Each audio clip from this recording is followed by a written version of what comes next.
تو میں نے دیکھا کہ کھجور کی رسی میں ایک کالے رنگ کے شخص کو لوگوں نے پرویا ہوا ہے اور مکے کی گلیوں میں گھسیٹ رہے۔ تو میں نے پوچھا کہ یہ شخص کون ہے؟ تو لوگوں نے کہا اس کا نام بلال ہے۔ تو میں نے کہا کس جرم کی سزا اسے دے رہے؟ تو انہوں نے کہا کہ یہ ایک نئے دین میں داخل ہوا ہے اور ہم اس کو منحرف کرنا چاہتے ہیں۔ کہتے میں نے دیکھا کہ وہ جوں جوں گھسیٹتے اس کی زبان پر احد احد کی صدا تیز ہوتی چلی جا رہی تھی۔ زخم پہ زخم کھا کے جی، خون جگر کے گھونٹ پی، آہ نہ کر لبوں کو سی، یہ عشق ہے دل لگی نہیں۔ یہ چند لمحوں کے لیے دل بہلانے کی کہانی نہیں ہے کہ جس محبت میں سختی آئی تو راستہ بدل لیا۔ یہ ان راستوں کا ان لوگوں نے اہتمام کیا تھا اور ان راستوں کے مسافر بنے تھے کہ راستے میں پہاڑ بھی ہوں تو یہ چیر کے آگے گزر جائیں۔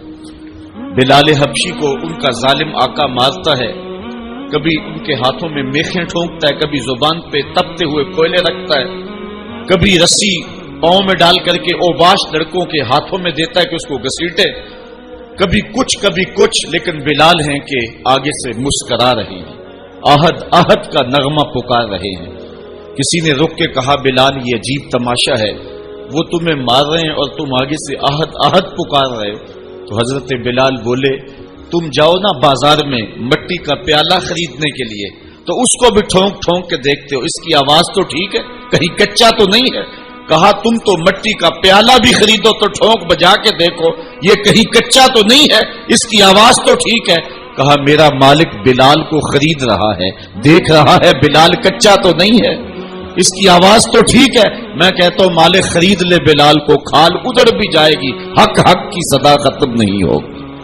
محبت کی یہ البیلی اور انوکھی داستانیں اہل ایمان رقم کی ہیں۔ اگر اس عنوان سے بات کی جائے تو یہ تاریخ کا ایک ایسا باب ہے۔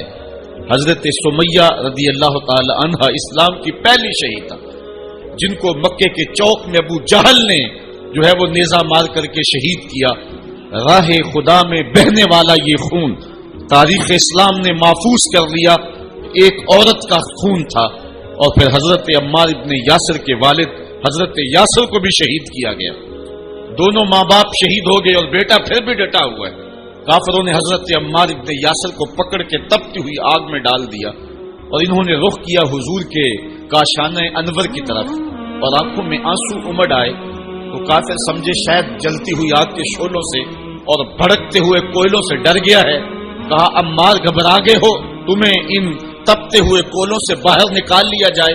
تو یہ حضرت عمار مسکرا کے کہنے لگے میں ان تپتے ہوئے کولوں سے نہیں ڈرا، میں تو راہیں تک رہا ہوں، جس محبوب کے لیے دکھ سہ رہا ہوں کبھی وہ جلوہ فراز بھی تو ہو جائے نا۔ اچھا ادھر غلام تڑپا، ادھر آقا تشریف لے آئے۔ حضرت عمار ابن یاسر کے سر پہ ہاتھ رکھ کے حضور نے کہا یا نارو کونی بردم و سلامن علی عمار ابن یاسر کما کنت علی ابراہیم، اے آگ جس طرح ابراہیم پہ ٹھنڈی ہوئی تھی آج میرے عمار ابن یاسر پہ بھی ٹھنڈی ہو جائے۔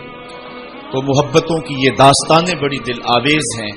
تو اللہ تعالیٰ جل شانہ نے جب اپنے محبوب علیہ السلام کے غلاموں کے ساتھ یہ ہونے والے ظلم اور اس جبر کی رقم ہوتی داستان کو دیکھا تو سورۃ الفجر تب نازل ہوئی تھی۔ ایک طرف اہل ایمان کو تسلی دی کہ اگر تمہیں دکھوں میں مبتلا کیا گیا ہے تو کوئی نہیں، تم سے قبل بھی جو لوگ اس راستے کے مسافر ہوئے ہیں ان کو بھی انہی راہوں سے گزرنا پڑا ہے اور وہ بھی عظیمت کی یہ داستان رقم کرتے ہوئے آئے ہیں۔ انہوں نے بھی جو ہے وہ سولیوں پہ اور فصیلے دار پہ اپنے سروں کا چراغاں انہوں نے بھی کیا ہے اور راہ حق میں ہر دکھ اور ہر تکلیف انہوں نے سہی ہے، حتیٰ کہ زنجیروں نے ان کی ہڈیوں تک جو ہے وہ نشان چھوڑے لیکن پھر بھی وہ راہ حق سے منحرف نہیں ہوئے۔ ایک تو ان کو تسلی تھی اور دوسری طرف قریش کو یہ بتلانا مقصود تھا کہ تم سے قبل بھی بڑے سرکش، بڑے نمرود، حامان، شداد اور بڑے ظالم اور جابر ہوئے ہیں، لیکن آج تم دیکھو کہ ان کا نشان بھی باقی نہیں رہا۔ اگر نشان باقی رہا ہے تو حق کا نشان ہی باقی رہا ہے۔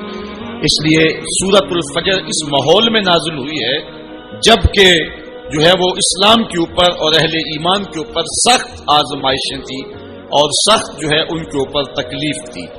فجر کی قسم کھانے کا ایک مقصد تو یہ تھا کہ ان کفار کو یہ کہنا تھا کہ جس طرح فجر طلوع ہوتی ہے اور رات ختم ہو جاتی ہے، یہ زندگی بھی جو ہے جو تم گزار رہے ہو ختم ہوگی، اور آخرت کی زندگی میں تم نے قدم رکھنا ہے، اور صبح قیامت طلوع ہونے والی ہے۔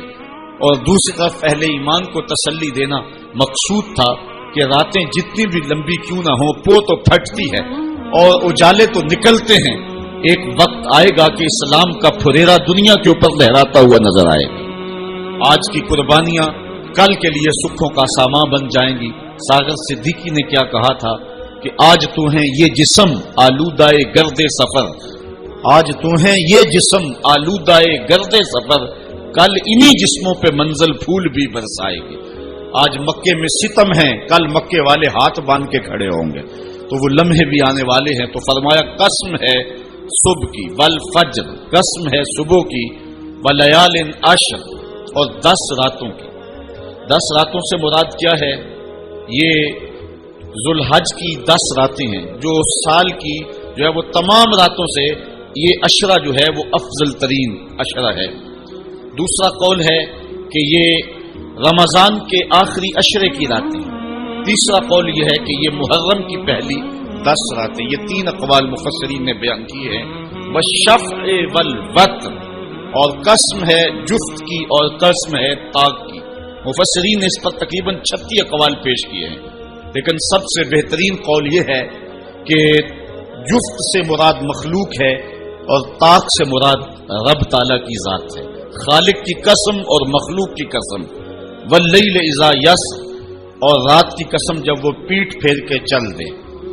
یہ قسمیں 5 فرمائیں، اور اس کے بعد فرمایا حل فی ذالک قسم الذی حجر، کیوں اس میں عقل مند کے لیے قسم ہوئی؟ یعنی یہ 5 چیزیں عقل مند کے لیے بطور قسم کافی ہیں، اور جو عاقل نہیں ہے اس کے لیے سارے زمانے کی بھی قسم اٹھا لی جائے تو اس کے لیے وہ بھی ناکافی ہے۔ تو قسم جو ہے وہ عقل مند کے لیے پھول کی پتی سے کٹ سکتا ہے ہیرے کا جگر، مرد ناداں پہ کلام نرم و نازک بے اثر۔ ہمارے استاد کہا کرتے تھے کہ اس کو عام لوگ پڑھتے ہیں کہ پھول کی پتی سے کٹ سکتا ہے ہیرے کا جگر، تو کہتے ہیں نہیں کاٹا جا سکتا ہیرے کا جگر پھول کی پتی سے۔ یہ استفہام انکاری ہے۔ پھول کی پتی سے کٹ سکتا ہے ہیرے کا جگر، یعنی یہ ممکن ہے کہ ہیرے کے کلیجے کو پھول کی نرم نازک پتی سے کاٹ لیا جائے؟ تو جس طرح پھول کی پتی سے ہیرے کا کلیجہ نہیں کاٹا جا سکتا، اس طرح کلام نرم و نازک جو ہے وہ کسی ناداں شخص پہ اثر نہیں کر سکتا۔ اللہ تعالیٰ فرماتا ہے کہ یہ جو قسمیں ہیں یہ عقل مند لوگوں کے لیے جو ہیں وہ نافع ہیں، اور جو بے وقوف ہیں، جو حماقت کے مارے ہوئے ہیں، ان کے لیے اس میں کوئی فائدہ نہیں۔ اسی لیے کہا گیا یضل بہ کثیرا ویہدی بہ کثیرا۔ قرآن سے بہت سارے لوگ ہدایت پا جاتے ہیں اور بہت سارے لوگ قرآن سے گمراہ بھی ہو جاتے ہیں۔ اصل قصور ان کی اپنی عقول کا ہے اور اپنی بنجر زمین کا ہے۔ 12 کے در تبش خلاف نیز، در باغ لالا رویت و در بوم خار و خس۔ یہ بارش برس رہی ہے، سادی کہتے ہیں کہ تباہ میں مخالفت نہیں رکھتی، لیکن یہی بارش جب گندگی کے ڈھیر پہ ہوتی ہے تو بدبو پھیلتی ہے، تعفن پھیلتا ہے، اور یہی بارش جب باغ میں ہوتی ہے تو باغ کے اندر پھول کھلتے ہیں، گلے لالا مہکتا ہے، یاسین اور نسترن کی بہار آ جاتی ہے۔ تو بارش وہی ہے، کہیں گندگی اور بدبو پھیل رہی ہے اور کہیں پھول چٹک رہے ہیں اور کلیاں مہک رہی ہیں۔ قرآن تو اجالا دیتا ہے اور قرآن کی قسمیں من میں یقین اگاتی ہیں، لیکن کچھ لوگ گمراہ ہو جاتے ہیں اور اسی قرآن کو پڑھ کے کچھ لوگ ہدایت کے اجالے پا جاتے ہیں۔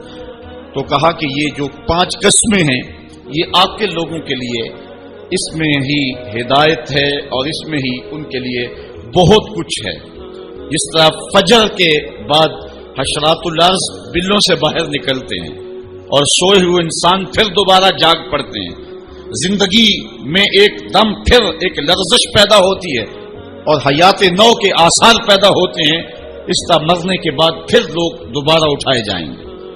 کافر کہتے تھے کہ ہم یہ بات نہیں تسلیم کرتے کہ بندہ مرنے کے بعد اٹھایا جائے گا۔ سورہ یاسین اٹھائیے، وہ کہتے ہیں کہ جب ہماری ہڈیاں ہو جائیں گی اور ہڈیاں زمین کے اندر گل سڑ کے مل جائیں گی تو پھر ان مردہ ہڈیوں کو کون اٹھائے گا؟ یہ نظر بن حارث نامی ایک شخص تھا جو قبرستان سے کوئی بوسیدہ ہڈی اٹھا لایا اور حضور کے سامنے اس ہڈی کو توڑتا ہے اور اس کے ذرے زمین پہ گرتے ہیں. کہتا ہے کہ ان ہڈیوں کو اٹھایا جائے گا جبکہ یہ بالکل جو ہے وہ ریزہ ریزہ ہو گئی. اللہ تعالیٰ قرآن مجید میں فرمایا کہ یہ کہتے ہیں کہ ان ہڈیوں کو کون دوبارہ زندہ کرے گا. اللہ تعالیٰ نے قرآن مجید کے اندر جو جواب دیا وہ بڑا خوبصورت ہے. یہ کہتے ہیں ان مردہ ہڈیوں کو کون دوبارہ زندگی دے گا. تو اللہ تعالیٰ نے جواب دیا کہ جب یہ ہڈیاں بھی نہیں تھی، جس رب نے اس وقت ہڈیوں کو بھی پیدا کر لیا تو ان کو جوڑنا اس کے لیے کون سا مشکل ہے. اللہ تو وہی رب جس نے ان ہڈیوں کو تخلیق کیا، نئے سرے سے ان کو پیدا کیا، تو اب ان کو جوڑ کر کے انسان کی شکل میں کھڑا کرنا اس کے لیے کوئی مشکل نہیں. روزانہ ہم موت کی آغوش میں چلے جاتے نیند کی صورت میں، لیکن پھر اٹھ کے زندگی کے اندر وہی توانائی، وہی حرارت اور وہی تیزی اور وہی جو ہے وہ نشاط پن، یہ حشر پہ دلیل ہے. تو کہا یہ قسم